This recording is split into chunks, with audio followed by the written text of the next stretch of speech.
Every story appears ordinary till you see the core side of it. And what you're looking for is the story behind the news. We bring it to you from Lagos, the commercial capital of Nigeria. Giving you all sides and political stories round the clock. Every detail from the start line to the final whistle. CoreTV News, expanding your view.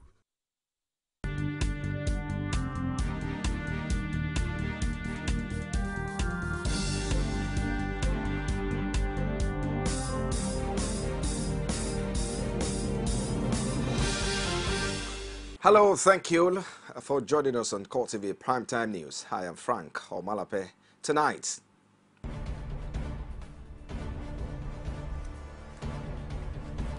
President Muhammadu Buhari has directed the defense authorities to design a plan for local production of weapons for the armed forces in order to reduce the total reliance on imported arms. Also in this program, the Presidential Amnesty Office has commenced payment of outstanding stipends and allowances of ex-militants and beneficiaries of the amnesty program.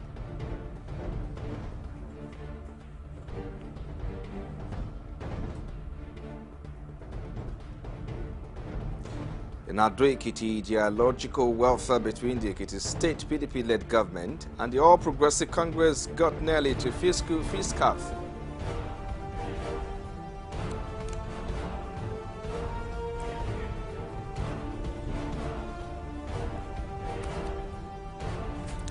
And outside Nigeria, the UN has adopted a resolution aimed at identifying those behind chemical weapons attacks in Syria. Thank you for joining us tonight. President Muhammadu Buhari has directed the defense authorities to design a plan for local production of weapons for the armed forces in order to reduce total reliance on imported arms. He described the present situation as unacceptable and added that Nigeria can no longer depend solely on other countries for major military equipment and logistics. The president, who spoke at the graduation ceremony of the National Defense College in Abuja, said local production of arms will be complemented only by very advanced foreign technology. A comprehensive strategy and coordinate all elements of national power against terrorism and insurgency. We must show result-oriented leadership at all levels of military command. We must set up an optimal organization to manage and sustain operational performance. And we must show confidence and winning mentality. Let me reiterate here that the federal government, under my leadership, shall continue to provide the necessary support needed to meet operational, logistic training, and welfare requirements of the armed forces of Nigeria. In the immediate term, we shall do all within our powers to stabilize the situation and restore hope and normalcy. It is gratifying to state that the college has made profound contributions to national security and development in this manner. As a member of the National Technical Monitoring and Evaluation Committee, the college participated in evaluating the implementation of the United Nations Security Council Resolution 1325 on women, peace and security, amongst other accomplishments. The most active and perhaps sustained relationship was with the Office of National Security Advisor, ONSA for short. We collaborated with ONSA to propose the conference that developed the existing national structures for strategic communications. Also, we partnered with ONSA to develop the strategic and operational templates for civil military relations in Nigeria. And now, President Muhammadu Buhari affirms that time has come for Nigerians to do more than pay mere lip service to agriculture, as crude oil and gas exports will no longer be sufficient as the country's major revenue earner. President Buhari made the declaration at an audience with Dr. Kanayo Nwaze, the Nigerian-born president of the International Fund for Agricultural Development at the Presidential Villa. The president pledged that this administration will also cut short the long bureaucratic processes that Nigerian farmers had to go through to get any form of assistance from government. He told the IFA president that improvement of the productivity of farmers, the dry season farming, and creative ways to combat the shrinking of the Lake Chad will also receive the attention of his administration. Away from there now, the army authorities have paraded two suspected cyber fraudsters who claim to be militant recruiters online. The suspects who were picked up in Ekpoma, Edo State are Felix Stone Ogaga and Augustine Osakolo. Army spokesman Colonel Sani Usman disclosed that before the arrest, the suspect had made 43,500 naira by selling fake forms through the internet. I would like to inform you that sometime in May this year, the two suspects opened a Facebook account in the name of a senior military officer. And the picture of the senior officer that was used was the one that he was addressing troops. There's a profile picture for the Facebook account. And let me digress a little. That is why the Nigerian Army has come out with a social media policy in which officers and soldiers are not supposed to use any of their photograph in military uniform as a profile photograph. Or in fact, they should not allow it on their Facebook account. I don't want to feel myself. And I make books for small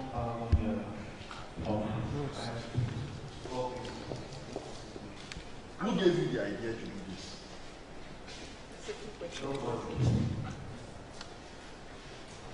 So how do you feel now? Are you happy?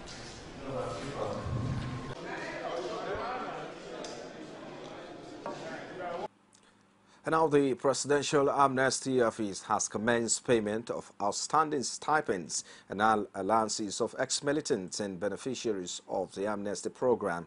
Spokesman for the Amnesty Office, Daniel Alabra, who confirmed the development, said the payment follows President Muhammad Buhari approval.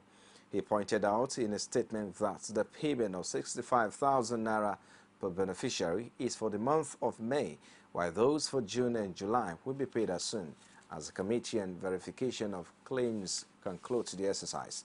The current coordinator and special advisor to the president on Niger Delta, Paul Borough, had on a Zoom office set up a 7-man committee to verify claims by the ex-militants. And our more governorship aspirants in Kogi State on Friday turned up at the National Secretariat of the All Progressive Congress to pick up nomination forms. The election is slated for November 21, but no fewer than 20 aspirants have already shown interest in running on APC's platform. Two of them, Idris Hussein Kashim and Sanusi Abubakar, are convinced that they can introduce positive change in the state in line with what is at the national level. They lamented that since the creation of Kogi State in August 1991, it has remained stagnant in terms of development due to poor leadership qualities of all the past administrators. And now the National Orientation Agency and the National Universities Commission are working on introducing patriotism studies as a degree program in Nigerian universities. Already, extensive talks are underway between the management of the two government agencies.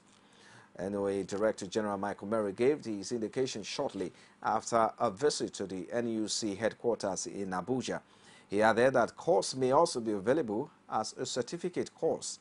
Murray was quoted in a statement issued by the agency as saying that the National Orientation Agency is also taking its value reorientation campaign Do the Right Thing to secondary and primary schools.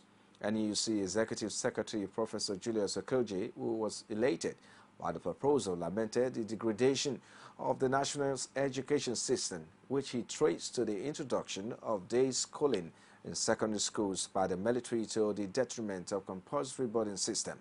Professor Okoje also directed the immediate appointment of a DEX officer At the Commission, delays with National Orientation Agency regularly towards actualizing the agency's proposal. You're watching the CoreTV Primetime News. We'll take a break shortly. We'll be back with more stories. Stay with us. Some pundits believe that as long as the political system is driven by selected few, corruption may be difficult to fight. You should be careful about what you say. I am not the only politician. Even if I've wronged anyone, it is time to forgive me. Political Arena every Sunday at 9:15 p.m. and a repeat broadcast every Tuesday at 1:30 p.m.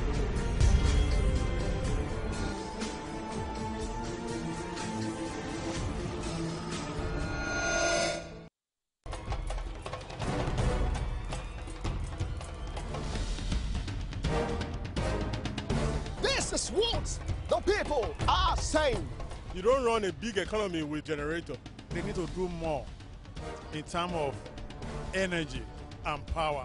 Many things to do for this Nigeria about lights, water, and new TT. For Nigerians that are not gullible, we know that good laws have done nothing good for this country. Buhari won the election convincingly. Talk to your husband that you should keep promise about what you said, and because people are watching you, you know, another election is coming. Because some people will strong for Yoruba land, will be strong man, you don't die. This nation is moving forward. The best is going to take place. The people giving voice to the voiceless. You're watching CoreTV Primetime News live from our Lagos studios. If you just join us now, all our top stories can be found on our social media platform. But before then, let's take a quick look at our top stories for tonight. President Muhammadu Buhari has directed the defense authorities to design a plan for local production of weapons for the armed forces in order to reduce the total reliance on imported arms.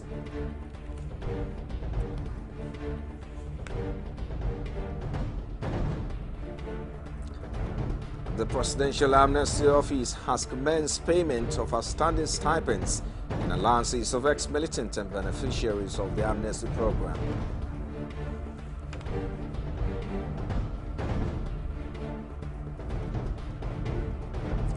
And the ideological warfare between the Ekiti State PDP-led government and the All Progressives Congress got nearly to fisticuffs. All our top stories can be found on our social media platforms. It's facebook.com/CoreTV News. You can also follow at CoreTV News NG. For live streaming, subscribe to our YouTube channel, youtube.com/CoreTV. Leave a space, the news. And now the ideological warfare between the Ekiti State PDP-led government and the All Progressive Congress got nearly to fisticuffs. Drama ensued and problem ensued as Femi Bamishile, an APC stalwart, accused the state governor Ayodele Fauci of shutting down a petrol station which he had earlier scheduled to distribute free petrol motor spare for Okada riders in Ado-Ekiti. The aftermath of the refusal saw major streets of Ado-Ekiti experience mild protests from the Okada riders led by Femi Bamishile as the state government denies the allegation. Correspondent Rashid has more.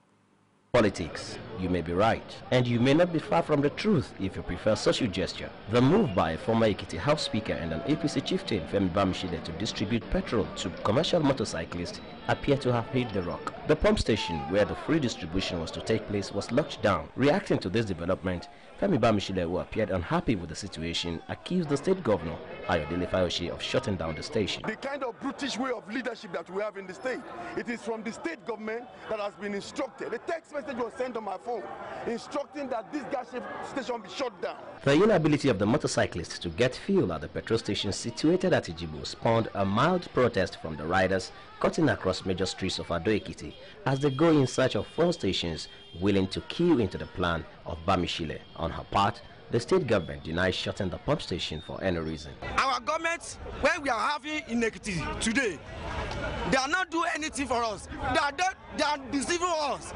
Ekiti state government has not closed down any filling petrol station in Ekiti state today. Ekiti state government did not do that.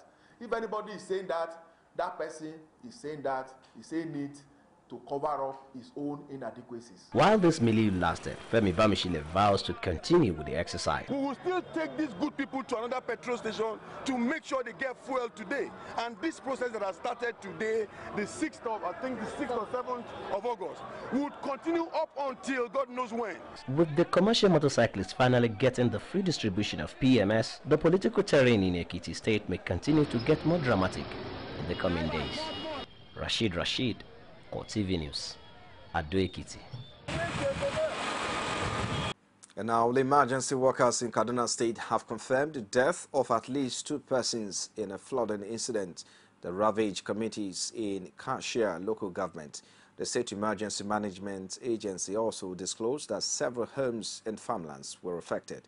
Executive Secretary of the agency, Ezekiel Babakarik, who has since visited the scene, blamed the incident on poor building plan. A correspondent, Amina Nebi, has details from our studios. Aftermath of recent heavy rainfall in some parts of Kaduna State, several communities were affected and at least 2 persons have been confirmed dead by emergency workers. I will just want to use this medium to call on the citizen. A lot of people went and blocked the waterways, built along the banks side, the river banks, and other things. The blockage of the drainages and whatever are some of the causes of all these floods. And we want to call on the entire people of Kaduna State to be very mindful on how they go by putting structures, and that will go a long way to reduce that to the barest minimum. And that is my passionate appeal to the citizen of Kaduna State. Affected residents of the area are looking forward to government coming to the raid. They are also looking forward to a lasting solution to a problem they say had been with them for several years. Today, the new week, Friday now, we cannot even get access to go into our office. And we have a lot of new cadets which we want to talk to them, orientate them before sending them to the national headquarters for training, 4 weeks training. And there's no way we can get into the office, which it have set us back. But we have an office there, we cannot enter our office. See us outside because of the water. Since Wednesday now. And our call to the government is for them to come and help us in this area so that water will not pack, especially those people that they are living there. Sincerely, my appeal to the government for now, this thing is terrible because when you look at the houses over there, most of them now, they are like semi-refugees anywhere they are. And we believe in his capacity, the way he's going about his government in Kaduna State. People are happy with him, and we think His Excellency Governor El-Rufai has the capacity to bring change. In fact, we are sleeping with one eye open and one eye closed. The water is threatening, as you can see. People cannot go out. We can't go out. We can't come in. It's indoor things. And then we pray that it will not be worse, because I remember vividly we were there before yesterday. We were under this tree. Yesterday we were on top of the fence. Now we cannot even approach the fence. That means it's coming out.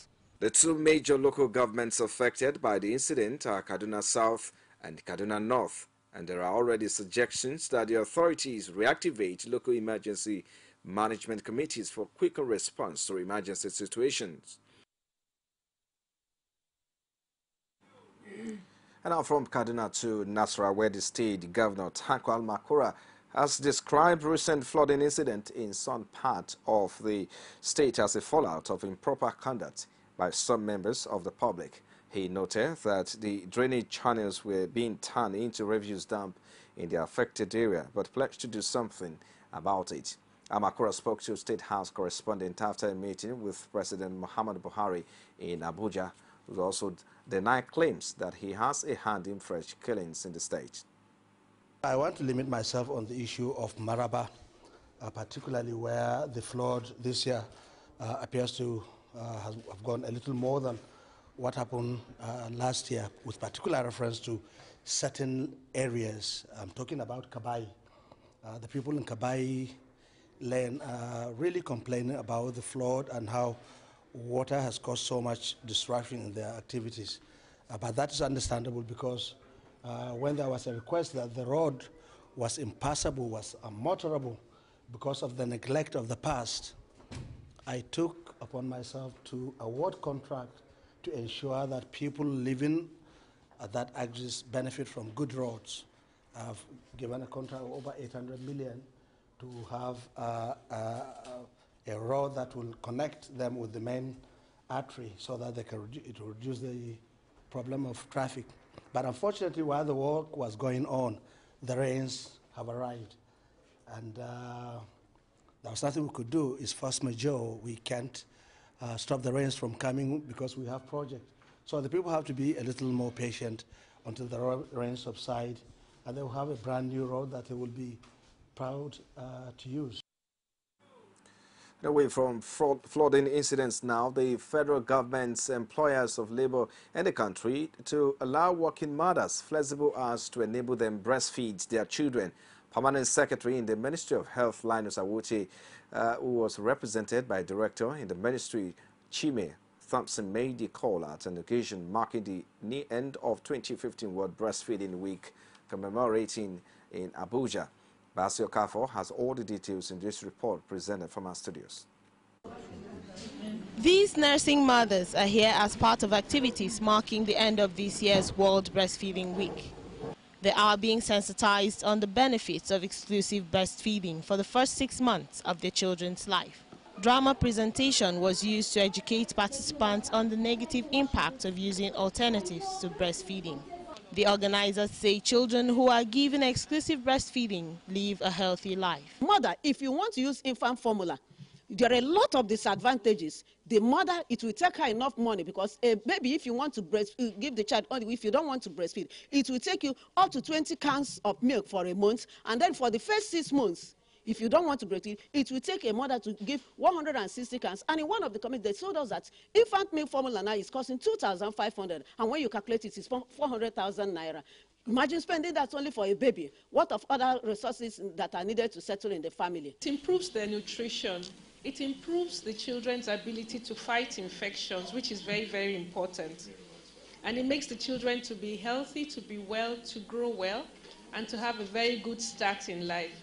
So for these nursing mothers, it is an opportunity to share experiences on exclusive breastfeeding. The reason why I'm doing this exclusive breastfeeding, when I was pregnant for my first child, I was taught to do exclusive breastfeeding, and I followed the method that I was asked to do.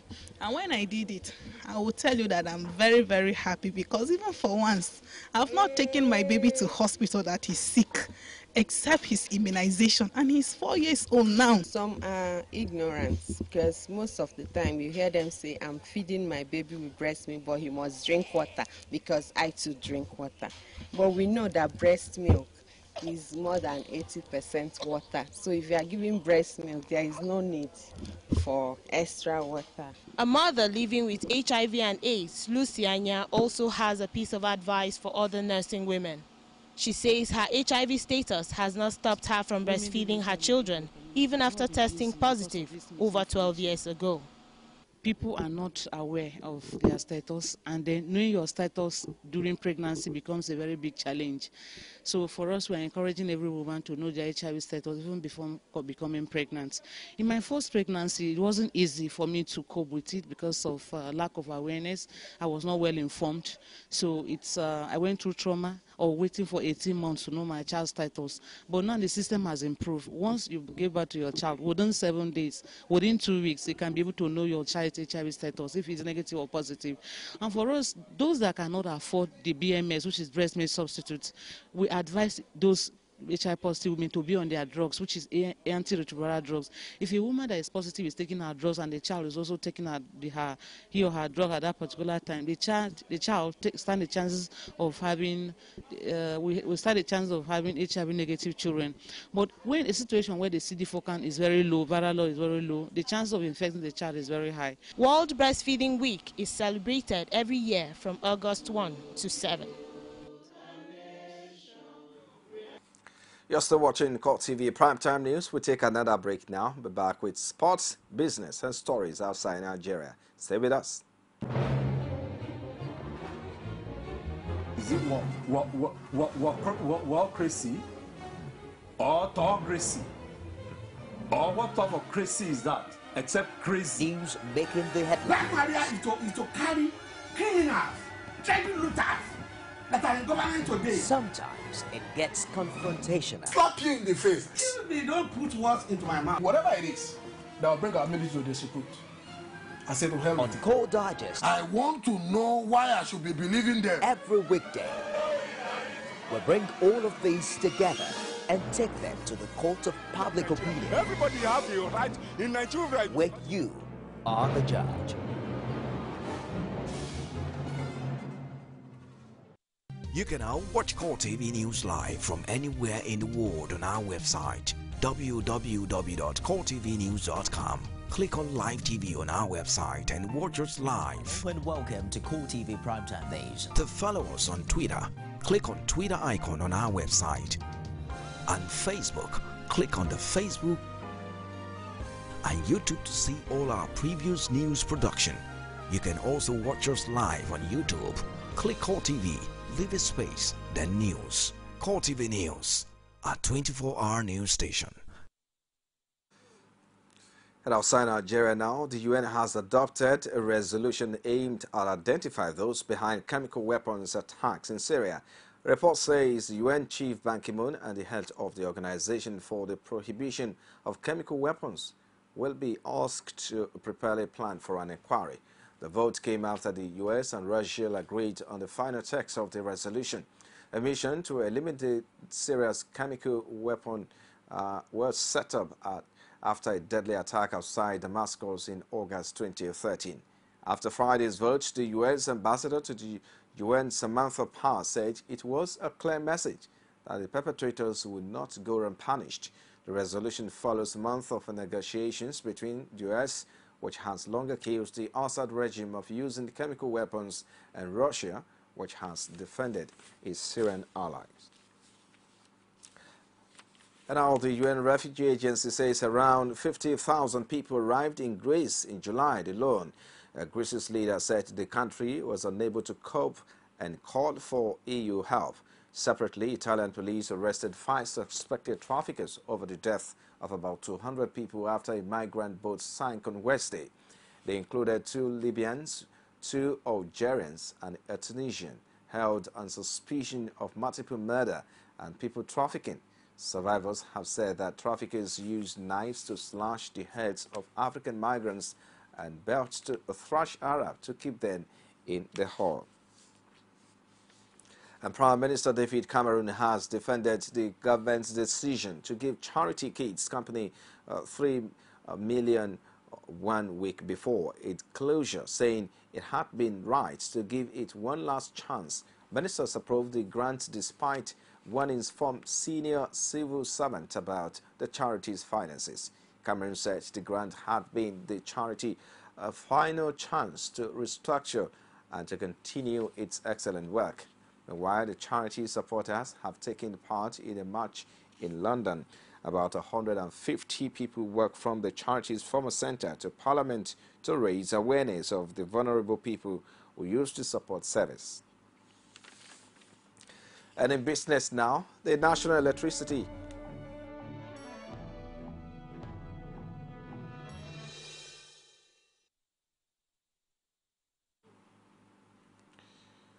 And now the National Electricity Regulatory Commission and the Standard Organization of Nigeria have signed an agreement on quality assurances.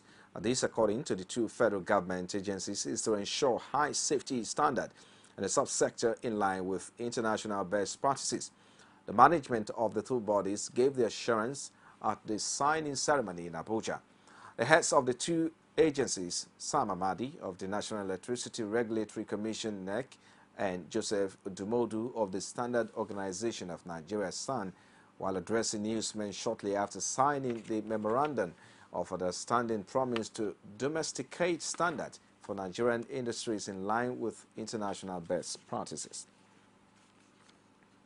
And out of 5 trading days in the week, the Nigerian equities market posted gains in 4 consecutive days out of 5 days gains before pairing on the last day trading for the week. All shell index shares closed the week on a negative note as the key indicator shed 0.17% to close at 31,441.71 basis points, bringing the week return at 4.18%. Year-to-date return of the market settles at 9.28% in the negative. Leading the advances for the week were Advanced Medical, Transcorp, PZ, May and Baker, and Contitious, with respective gains of 38.89%, 29.13%, 25.26%, 14.50%, and 12.05%. Leading the laggards were Flomio dropping by 14.1%, Academy dropped by 13.19%, followed by Paintcom dropping 13.04%, Cornell followed by 9.74%, and Honey Flour by 9.15% in that order. Meanwhile, earnings releases continue to filter into the market in week at a slower pace than in the previous week, with the likes of international breweries and May Baker releasing results during the week. And here is sports stories.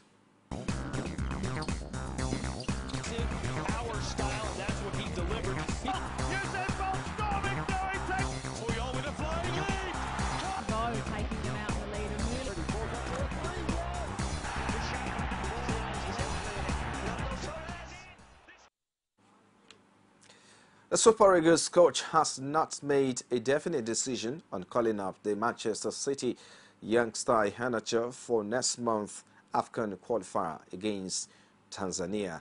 Nigeria coach Sunday Olise said that there will be a few surprises when his list of foreign-based professionals to tackle Tanzania next month is released in coming weeks. While reassuring that standard won't be compromised, he also revealed how difficult it was for him running down the names of shortlisted foreign-based players from 72 to 23. The coach will expect stiff competition when campaign kicks off in Abuja in a fortnight. Refused to confirm or deny if Manchester City's youngster Kelechi Iheanacho will be considered in his surprise list. Iheanacho has been in blistering form for the citizens in pre-season, scoring twice in 5 appearances. The former Flying Eagles attacking midfielder has also been promoted to the first team squad for the coming Premier League season. The former national team skipper handed fresh call-ups to 7 new players for the upcoming away feature against Tanzania, overlooking notable names such as Azubike Guekwe, Rabiu Ali, Daniel Akpeyi, and a host of others in his new look home-based Super Eagles squad. Olise also revealed that his meeting with Liverpool winger Jordan Ibe was fruitful, but was quick to add that nothing is guaranteed, at least for now, confirming Go's earlier report regarding the availability of the Liverpool winger for Nigeria this year. Now, Chelsea manager Jose Mourinho has committed his future to the Premier League champions by putting pen to paper on a new 4-year contract. Mourinho won his 3rd Premier League title with Chelsea last season, as well as lifting the League Cup, the first trophy since making his return for his 2nd spell at Stamford Bridge. A former Porto boss spent 3 years in West London early in the Roman Abramovich era before enjoying trophy-laden spells at Inter and Real Madrid. Rumors have suggested a 52-year-old will agree a new contract following a successful season with the club and having restored Chelsea to become the dominant force in English football. Mourinho, New Zealand until 2019, was announced on the eve of the new Premier League season. Mourinho's initial exit from Stamford Bridge came about due to a disagreement with wealthy owner Abramovich, although relations appear to have improved in recent years. And in entertainment now, Cilla Black's body has been flown back to the UK. The singer and TV star died of a stroke after falling over at her Spanish home on Saturday last week. The 72-year-old was sunbathing off her villa in Estupania when she stood up, lost her balance and fell, hitting her head, which knocked her unconscious. In this week's singles chart, her 1964 number one hit anyone who had a heart narrowly miss out on a top 40 return, re-entering the chart at number 41. Her greatest hit album, The Very Best of Cilla Black, did register its highest ever position on the album countdown, climbing to number 14 based on a surge of sales over the past week. You'll be watching the CoreTV Primetime News. Just before we go, a recap of our major headline. We told you that President Muhammadu Buhari has directed the defense authorities to design a plan for local production of weapons for the armed forces in order to reduce the total reliance on imported arms.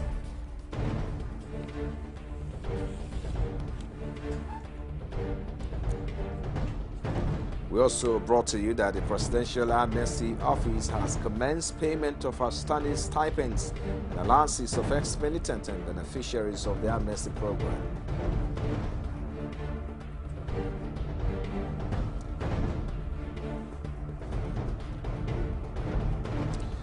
The ideological warfare between the Ekiti State PDP-led government and the All Progressives Congress got nearly to fiscal.